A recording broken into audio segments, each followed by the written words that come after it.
فإن خير الحديث كتاب الله وخير الهدي هدي محمد صلى الله عليه وسلم وشر الأمور محدثاتها وكل محدثة بدعة وكل بدعة ضلالة وكل ضلالة في النار. بسم الله الرحمن الرحيم. يا أيها الذين آمنوا أوفوا بالعقود. ہر قسم کی حمد و ثنا کبریائی بڑائی اللہ سبحانہ وتعالیٰ کے لیے ہے. بے شمار درود و سلام اللہ کے آخری نبی احمد مصطفیٰ محمد مصطفیٰ صلی اللہ علیہ وسلم پر رحمت و بخشش کی دعائیں ہوں صحابہ کرام، تابعین اعظام اور محدثین کرام کے لیے. قابل احترام بزرگوں، نوجوان ساتھیوں، پیارے بچوں اور میری پردہ نشین ماں اور بہنوں، سورۃ المائدہ کی ایک آیت آپ کے سامنے پڑھی گئی ہے.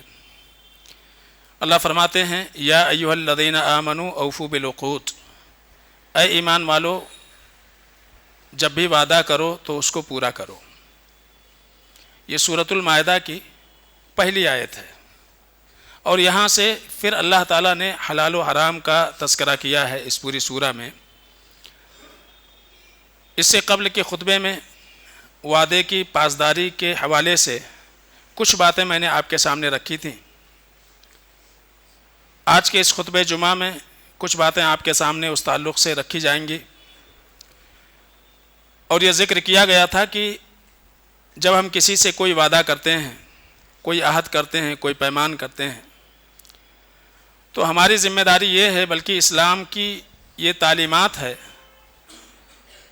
کہ ایفائے عہد، وعدے کی پاسداری، وعدے کو وفا کرنا اور قول و قرار پر باقی رہنا، یہ ہمارے سیرت و کردار میں مطلوب ہے.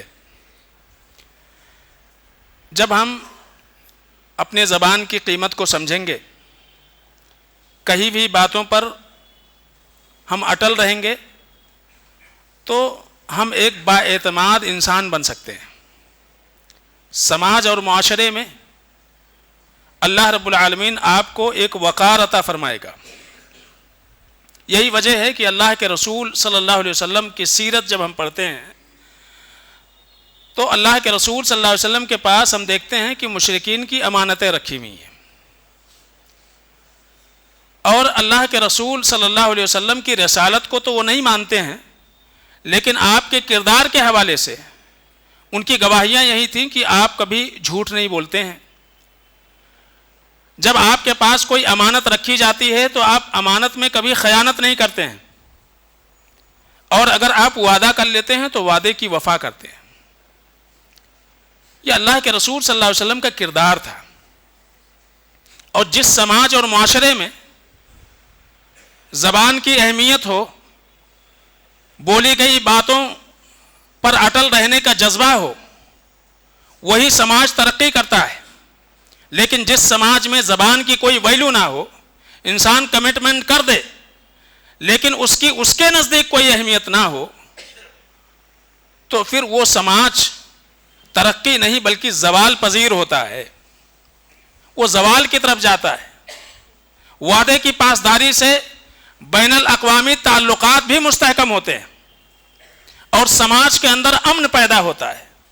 لیکن اگر وعدے کی کوئی اہمیت نہ ہو، زبان کی پاسداری نہ ہو، انسان وعدہ کر کے بات کر کے مکر جائے، تو اس سماج میں برائیاں پیدا ہوتی ہیں، قتل و خوریزی عام ہوتا ہے، امن بد امنی میں تبدیل ہو جایا کرتی ہے. اس لیے اسلام نے ہمیشہ اس بات پر زور دیا ہے کہ جب بھی آپ وعدہ کرو تو وعدے کو پورا کرو، اس کی پاسداری کرو. اور وعدے کی مذمت میں بے شمار آیتیں قرآن عزیز کے اندر موجود ہیں، اور محمد رسول اللہ صلی اللہ علیہ وسلم نے اپنے زبان مبارک سے اس کی مذمت بیان فرمائی ہے. اس لیے وعدے کی پاسداری بہت زیادہ ضروری ہے. آپ دیکھیے، دو سپر پاور طاقتیں تھیں، ایک روم اور ایک فارس. ایک وقت آیا کہ رومی مغلوب ہو گئے، ایران جیت گیا. لیکن قرآن عزیز میں سورۃ الروم میں اللہ رب العالمین نے پیشین گوئی کی کہ بہت جلدی روم پھر دوبارہ غالب آئے گا. تو ہرقل جو شاہ روم تھا، ہرقل اپنے جو ہے ان گنوائے ہوئے علاقے کو پانے کے لیے کوششیں کرنے لگا، اور اس نے یہ نظر مانی کہ اگر یہ علاقہ مجھے مل جائے گا تو حمص سے میں بیت المقدس پیدل جاؤں گا. اور ہوا بھی کہ چند سالوں میں اللہ تعالیٰ نے رومیوں کو فتح دے دی، اور اللہ کے رسول صلی اللہ علیہ وسلم حدیبیہ کے موقع پر سن 6 ہجری میں مکہ والوں سے آپ صلح کر چکے تھے کہ 10 سال ہم جنگ نہیں کریں گے. اس دوران اللہ کے رسول صلی اللہ علیہ وسلم نے جو سلاطین اور ملوک تھے، جو بادشاہ تھے، مختلف علاقوں کے جو گورنر تھے، ان کے پاس اللہ کے رسول صلی اللہ علیہ وسلم نے اسلام کی قبولیت کے لیے خط لکھنا شروع کیا. انہی خطوط میں سے ایک خط دحیہ کلبی رضی اللہ تعالیٰ عنہ کے ہاتھ سے اللہ کے رسول صلی اللہ علیہ وسلم نے ہرقل کے پاس پہنچایا. اس نے جب وہ خط پڑھا تو اس کی تصدیق کے لیے کہا کہ اگر یہاں قریب میں کوئی شخص ہو جو ان کے بارے میں جانتا ہو، محمد کے بارے میں، تو اس کو لے کر کے آیا جائے. اسی دوران ابو سفیان شام میں تجارت کے لیے کچھ لوگوں کے ساتھ گئے ہوئے تھے، اور ابو سفیان ہی سے معاہدہ ہوا، وہی مکے کے سردار تھے. تو ابو سفیان کو دربار میں لایا گیا، اور ہرقل نے کہا، کچھ سوالات کیے. ان میں سے یہ تھا کہ جن کے بارے میں تمہارا یہ دعویٰ ہے، یا اس خط میں دعویٰ کیا گیا ہے کہ وہ اللہ کے رسول ہیں، ان کے تعلیمات کیا ہیں؟ ابو سفیان اس وقت اسلام نہیں لائے تھے. تو وہ کہتے ہیں کہ لولا مخافت ان یؤثر علی کذبا، کہا کہ میرا دل اس وقت یہ بول رہا تھا کہ میں جھوٹ کہوں، جھوٹ بولوں، کچھ عیب کی باتیں ذکر کروں، لیکن ڈر اس بات کا تھا کہ میں جو کچھ بول کے جاؤں گا، اگر بادشاہ نے مکہ بھیج کر کے کسی کو پتہ کرنے کی کوشش کی تو پوری زندگی میں ایک جھوٹا لیڈر قرار پاؤں گا. تو کہتے ہیں کہ پھر میری ہمت نہیں ہوئی، اور پھر جو وہ سوالات کرتے گئے میں اس کا جواب دیتا گیا. کہتے ہیں کہ وہ جو نبی ہے وہ ہمیں جس بات کی تعلیم دیتا ہے، وہ کہتے ہیں کہ یأمرنا ان نعبد اللہ وحدہ ولا نشرک بہ شیئا. اس نبی کی سب سے پہلی تعلیم یہ ہے کہ ایک اللہ کی عبادت کی جائے اور اس کے ساتھ کسی کو شریک نہ کیا جائے. وَيَنْهَانَا مَا كَانَ يَعْبُدُ آبَاؤُنَا، اور ہمارے آباء و اجداد جن کی پرستش کرتے ہیں ان کی عبادت سے وہ روکتے ہیں. وَيَأْمُرُنَا بِالصَّلَاةِ وَالصَّدْقَةِ وَالْعَفَافِ وَالْعَفَاءِ بِالْعَهْدِ وَآدَاءِ الْأَمَانَةِ. تو اللہ کے رسول صلی اللہ علیہ وسلم کے جو صفات اور اسلام کے جو تعلیمات اس وقت ابو سفیان نے بیان کیے، اس میں کیا کہا؟ وَالْوَفَاءِ بِالْعَهْدِ. وہ نبی ایسا ہے کہ وہ لوگوں کو وعدے کی پاسداری کی تعلیم دیتا ہے کہ وعدہ وفا ہونی چاہیے. اور نہ صرف یہ کہ انہوں نے اس بات کی گواہی دی، بلکہ اس کو وہ دیکھ چکے تھے. اس لیے کہ حدیبیہ کے موقع پر جو صلح ہوا اس میں ایک شک یہ تھی کہ اگر کوئی اسلام لا کر کے مکہ سے مدینہ آئے گا تو آپ اس کو واپس کر دیں گے، ہمارے حوالے کریں گے، لیکن اگر کوئی اسلام چھوڑ کر کے مدینہ سے مکہ آئے گا تو ہم اس کو واپس نہیں کریں گے. یہ معاہدہ لکھا جا رہا تھا. سہیل بن عمر سے اللہ کے رسول صلی اللہ علیہ وسلم کی بات چل رہی تھی اور معاہدہ لکھا جا رہا تھا. اسی دوران سہیل بن عمر کے بیٹے ابو جندل اسلام لانے کی وجہ سے ان کو مکہ میں قید کر دیا گیا تھا. وہ کسی طریقے سے بھاگ کر کے پہنچ گئے کہاں؟ حدیبیہ کے مقام پر. وہیں صلح ہو رہا ہے. ابھی دونوں جانب سے دستخط نہیں ہوا ہے لیکن لکھا جا چکا ہے معاملہ ابھی دستخط نہیں، ابھی وہ معاہدہ مکمل نہیں ہوا ہے کہ ابو جندل رضی اللہ تعالیٰ عنہ وہاں پہ پہنچ جاتے ہیں بیڑیوں میں جکڑے ہوئے. اللہ کے رسول صلی اللہ علیہ وسلم کہتے ہیں ابھی معاہدہ مکمل نہیں ہوا ہے تو ان کو ہمارے حوالے کر دیا جائے. انہوں نے اسلام قبول کر لیا ہے. سہیل بن عمر نے کہا کہ نہیں. اب یہ سمجھ لو کہ یہ چیز لکھی جا چکی ہے، اب صرف دستخط ہونا باقی ہے. لیکن اگر آپ ان کو واپس لیں گے تو ہم معاہدہ نہیں کر سکتے، معاہدہ کینسل ہو جائے گا ہمارا. اللہ کے رسول صلی اللہ علیہ وسلم درخواست کرتے ہیں صرف ان کے بارے میں اجازت دے دو، چھوڑ دو، رہنے دو، ابھی تو معاملات مکمل نہیں ہوئے ہیں. لیکن سہیل بن عمر کسی بھی طریقے سے ماننے کو تیار نہیں تھے. اور وہیں مکہ کے قریش والوں کے جانب سے ابو رافع رضی اللہ تعالیٰ عنہ بھی آئے ہوئے ہیں، وہ بھی اسلام نہیں لائے تھے. لیکن یہ سارا معاملہ دیکھ رہے ہیں کہ جو لکھا جا رہا ہے، جو معاہدہ ہو رہا ہے، ایک طرفہ ہو رہا ہے، لیکن پھر بھی اللہ کے رسول صلی اللہ علیہ وسلم اس کو قبول کر رہے ہیں. وہیں سے اسلام کے تئیں اور محمد رسول اللہ صلی اللہ علیہ وسلم کے تئیں ابو رافع کے دل میں محبت پیدا ہوئی. جب معاہدہ ہو گیا تو ابو رافع کہتے ہیں اے اللہ کے رسول صلی اللہ علیہ وسلم، میں سفیر ہوں قریش کے جانب سے، لیکن میں مکہ واپس نہیں جانا چاہتا ہوں، رہنا چاہتا ہوں آپ کے ساتھ میں. اللہ کے رسول صلی اللہ علیہ وسلم نے کہا انی لا اخیس بالعہدی، اے ابو رافع اس بات کو سمجھ لو کہ میرا تعلق اور میرے تعلیمات یہ ہیں کہ میں کبھی بھی بدعہدی نہیں کرتا ہوں. ولا احبس بالبردہ، اور میں کبھی بھی کسی قاصد کو اپنے پاس قید نہیں کر سکتا ہوں، رکھ نہیں سکتا ہوں. آپ قاصد ہو قریش کے جانب سے. تو ابھی تو معاہدہ ہوا ہے اور ابھی آپ کہہ رہے ہو کہ میں اسلام قبول کرتا ہوں اور رہنا چاہتا ہوں آپ کے ساتھ میں. آپ نے دیکھا ابو جندل کے ساتھ انہوں نے کیا کیا. تو انی لا اخیس بالعہدی، میں وعدے کو توڑنے والا نہیں ہوں، واپس جاؤ. اگر تم وہی جذبات جو ابھی محسوس کر رہے ہو وہاں جانے کے بعد محسوس کرنا، تو جب تمہارا دل بولے آ جاؤ واپس، تمہارا استقبال ہے.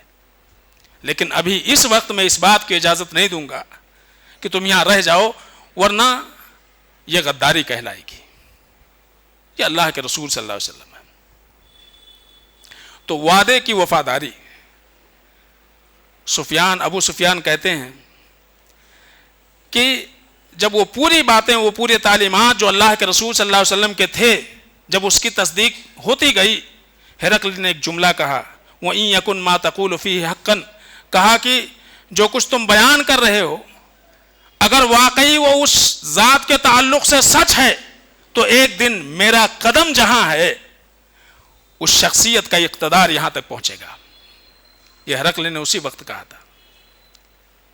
تو یہ اسلام کے تعلیمات ہیں کہ وعدے کی پاسداری کی کتنی بڑی اہمیت ہے. تو آپ یہاں دیکھیے حذیفہ بن یمان رضی اللہ تعالیٰ عنہ، ان کے والد ہیں حسیل، ان کو یمان کہا جاتا تھا، لقب تھا، نام تھا حسیل. یہ دونوں اسلام لائے، حضرت حذیفہ اور ان کے والد، اور دونوں نکلے مدینہ کی طرف. مشرکین نے پکڑ لیا، کہا کہاں جا رہے ہو؟ کہا مدینہ جا رہے ہیں. کہا محمد سے ملنے جا رہے ہو؟ کہا کہ نہیں، ہم صرف مدینہ جانا چاہتے ہیں. کہا ٹھیک ہے تم کو جانے دیں گے اس شرط پر کہ تم ان کا کسی معاملے میں ساتھ نہیں دو گے. گئے، بدر کا موقع آ گیا. حضرت حذیفہ بن یمان اور ان کے والد دونوں گئے اللہ کے رسول صلی اللہ علیہ وسلم کے پاس. اے اللہ کے رسول، لوگوں کی قلت ہے، اجازت دیں تو آپ کے ساتھ میں شریک ہو جائیں. لیکن معاملہ یہ ہے کہ ہم کو پکڑ لیا گیا تھا اور ہم سے وعدہ لے لیا گیا تھا کہ آپ کا ساتھ نہیں دیں گے. تو اللہ کے رسول اس وقت ہم کیا کریں؟ تو اللہ کے رسول صلی اللہ علیہ وسلم نے کہا کہ دیکھو، نفی لہم بالعہد، ہم وعدے کی پاسداری کریں گے، وعدے کو توڑیں گے نہیں. تو جو وعدہ تم ان سے کر کے آئے ہو کہ میرا ساتھ نہیں دو گے، چیز آئے کہ مجھے لوگوں کی ضرورت ہے، لیکن میں یہ چاہتا ہوں کہ تم اپنے وعدے کی پاسداری کرو، مت شریک ہو بدر کے غزوے میں میرے ساتھ میں۔ تو یہ وجہ بنی، صرف وعدے کی پاسداری وہ جو انہوں نے ایک مشرک سے کیا تھا، اس وعدے کی پاسداری میں بدر میں شریک نہیں ہوئے حضرت حذیفہ بن یمان رضی اللہ تعالیٰ عنہ۔ حضرت امیر معاویہ رضی اللہ تعالیٰ عنہ کے دور خلافت ہے، رومیوں کے ساتھ معاہدہ تھا، ابھی معاہدے کے اختتام میں کچھ وقت باقی تھے، کچھ ایام باقی تھے۔ حضرت امیر معاویہ رضی اللہ تعالیٰ عنہ نے سوچا کہ اس سے پہلے کہ معاہدہ ختم ہو، کیوں نہ ہم اپنی فوج لے کر کے سرحد پر پہنچ جائیں، کہیں وہ بدماشی نہ کر دیں، وہ ہم پہ حملہ نہ کر دیں، تو اس سے پہلے کہ وہ ہم پہ حملہ کریں ہم اپنے آپ کو تیار کر لیں، سرحد پر پہنچ جائیں۔ تو فوج لے کر کے اور روانہ ہوئے۔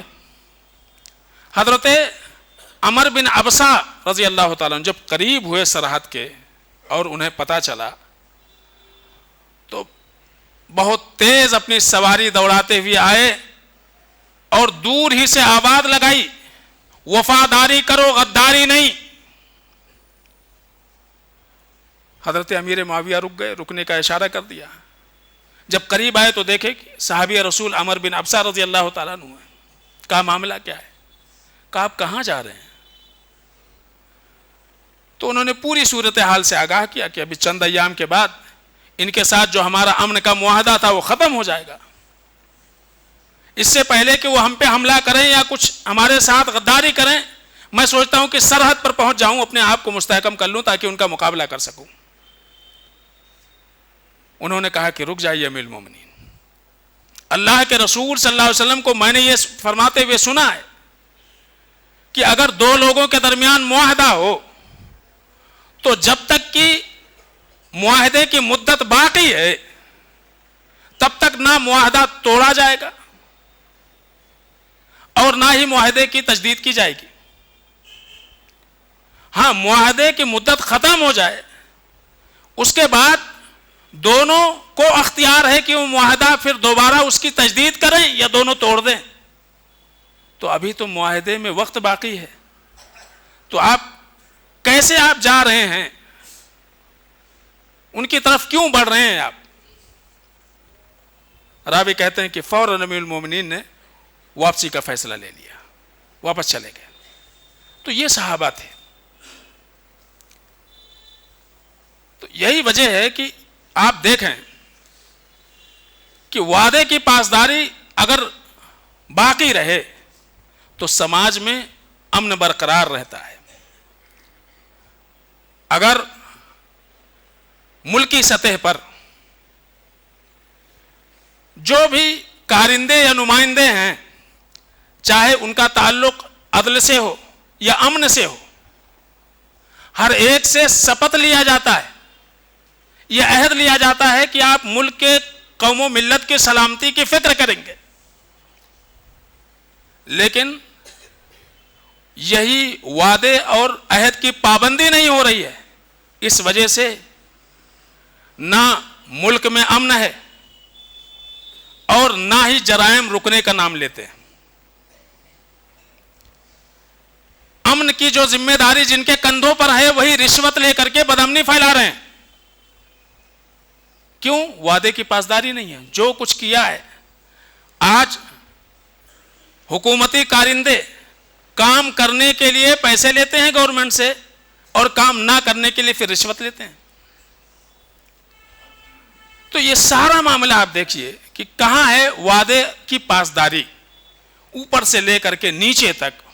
اگر ہر ایک اپنے وعدے کا پابند بن جائے، جو ذمہ داری اس نے قبول کی ہے اس ذمہ داری کو صحیح طریقے سے سمجھے، اس کے تقاضوں کو پورا کرے، تو سماج میں جو انارکی پھیلی ہوئی ہے، نیچے سے اوپر تک جو رشوت کا معاملہ چل رہا ہے،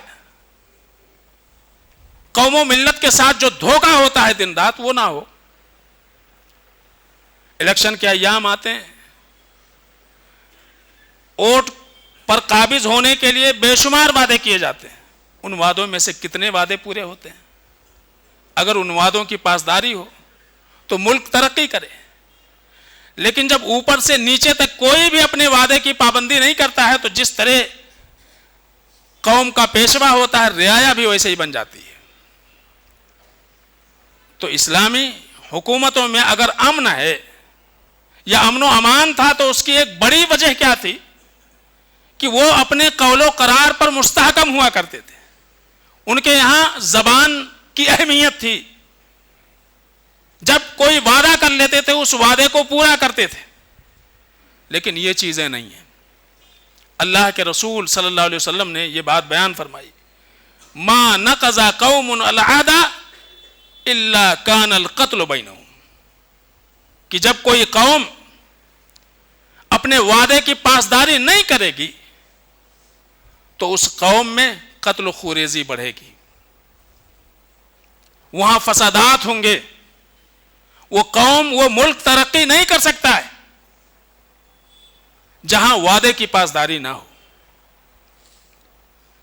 تو چاہے حکومتی لیول پہ یہ ہو، معاشرتی اعتبار سے ہو، آپس میں ہم ایک دوسرے سے جو کچھ وعدے وعید کرتے ہیں وہاں وعدے کی پاسداری نہ ہو، تو یاد رکھیے ہر طرف بدامنی ہی کا راج ہوگا. وہ قوم، وہ معاشرہ کبھی ترقی کے راستے پر گامزن نہیں ہو سکتا ہے. کاروبار میں اگر آپ ترقی چاہتے ہیں، ایک کامیاب تاجر بننا چاہتے ہیں، تو بھی وہاں بھی یہ ضروری ہے کہ آپ کے پاس زبان کا پاس ہو، پاس و لحاظ ہو. 3 چیزیں، قیمت، کوالٹی اور وقت، ان 3 چیزوں کی پاسداری کر لیں آپ کامیاب تاجر ہو سکتے ہیں. آپ جو قیمت کسی سے طے کریں اس قیمت پر آپ باقی رہو. سامان جس کوالٹی کا، جس معیار کا آپ نے دینے کا وعدہ کیا ہے آپ وہی کوالٹی دو. جو وقت آپ نے دیا ہے اس وقت پر مال پہنچاؤ، اس وقت پر پیمنٹ کرو، تو آپ ایک کامیاب تاجر ہو سکتے ہیں.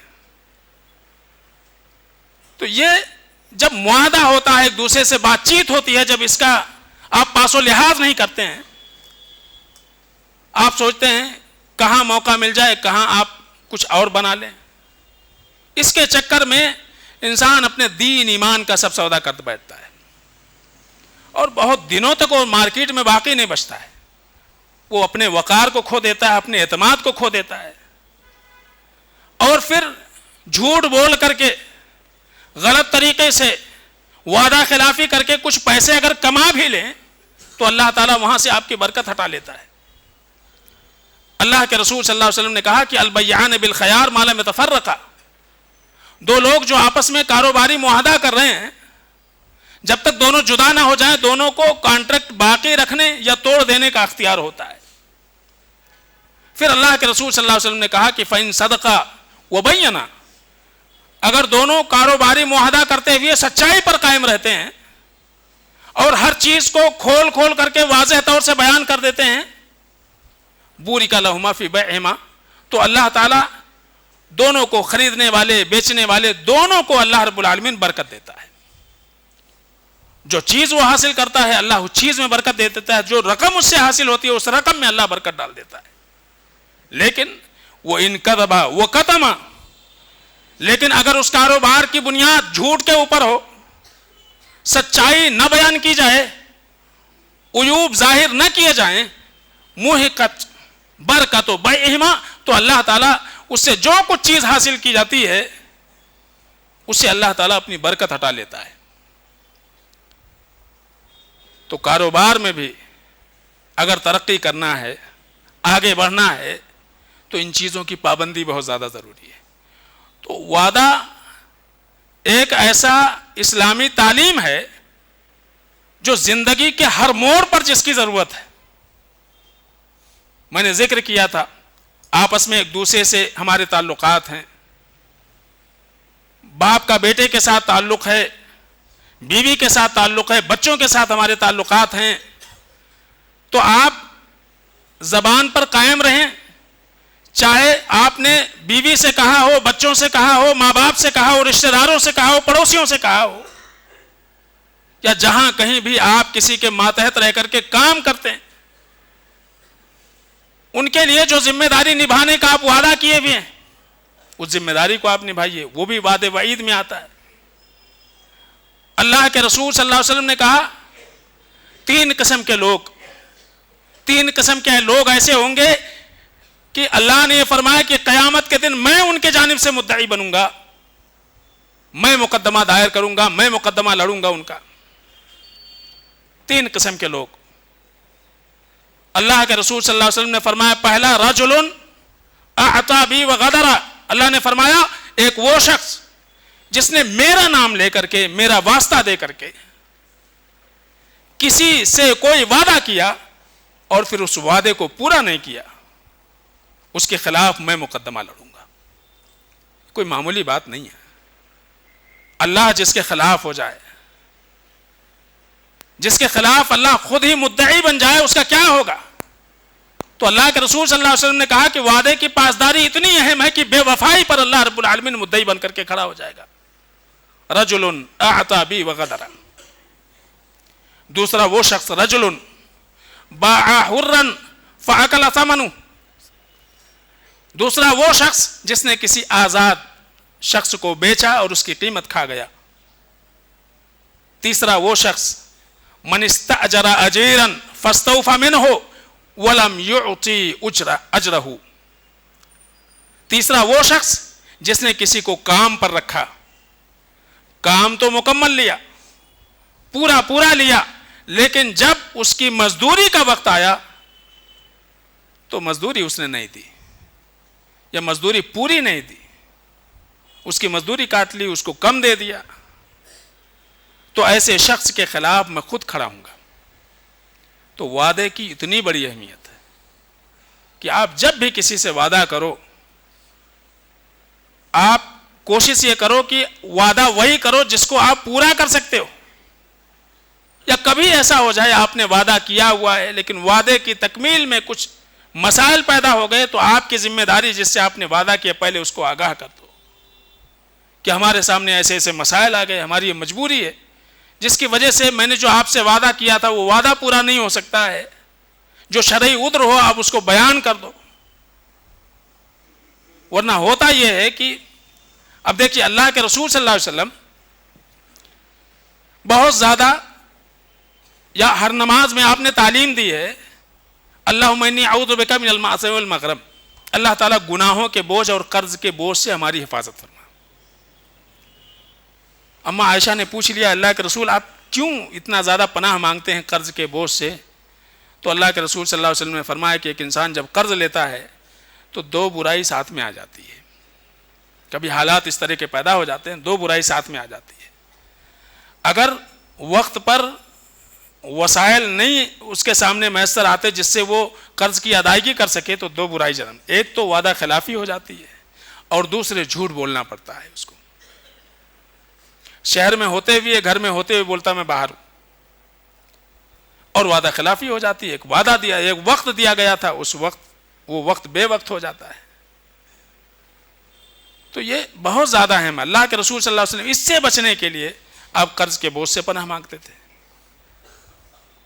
کہ کہیں ایسا نہ ہو کہ وسائل یا حالات ایسے پیدا ہو جائیں کہ وعدہ خلافی ہو جائے۔ لیکن آج اس برائی کو برائی نہیں سمجھا جاتا ہے، لوگ اس کو بہت معمولی سمجھتے ہیں، زبان دے کر کے منہ کر جانا، وعدہ کر کے وعدہ خلافی کر جانا، یہ معاشرے میں عام ہوتا جا رہا ہے۔ حالانکہ یہ ایسی برائی ہے جو بہت ساری برائیوں کی جڑ ہے۔ اس ایک برائی کی وجہ سے کئی ساری برائیاں سماج کے اندر پیدا ہوتی ہیں۔ اللہ سے دعا ہے کہ العالمین ہم سب کو جو کچھ ہم نے قرآن و سنت کی تعلیمات کی روشنی میں سنا، الہ العالمین اس پر ہم کو عمل کرنے کی توفیق عطا فرمائے۔ لوگوں سے کیے گئے وعدے، اللہ سے کیے گئے وعدے، اس کی پاسداری کی اللہ ہم سب کو توفیق عطا فرما۔ ہر قسم کی خلاف ورزی سے، باتوں پر مستحکم نہ رہنے سے الہ العالمین ہم سب کی حفاظت فرما۔ الہ العالمین جو پریشان حال ہیں الہ العالمین کی پریشانی دور فرما، جو بیمار ہیں اللہ انہیں شفا عطا فرما، جو اس دنیا سے چلے گئے اللہ تعالیٰ ان کی مغفرت فرما، جو اس دنیا میں باقی ہیں الہ العالمین ان کو اپنے امن و امان میں رکھ، الہ العالمین جب تک اس دنیا میں رہیں ایمان اور توحید پر اللہ رہنے کی توفیق عطا فرمائے، جو ہمارا خاتمہ ایمان اور توحید پر ہو۔ بارک اللہ لنا ولکم فی القرآن الحکیم ونفعنا وإياکم بالآیات والذکر الحکیم، انہ تعالی جواد کریم ملک رؤوف رحیم۔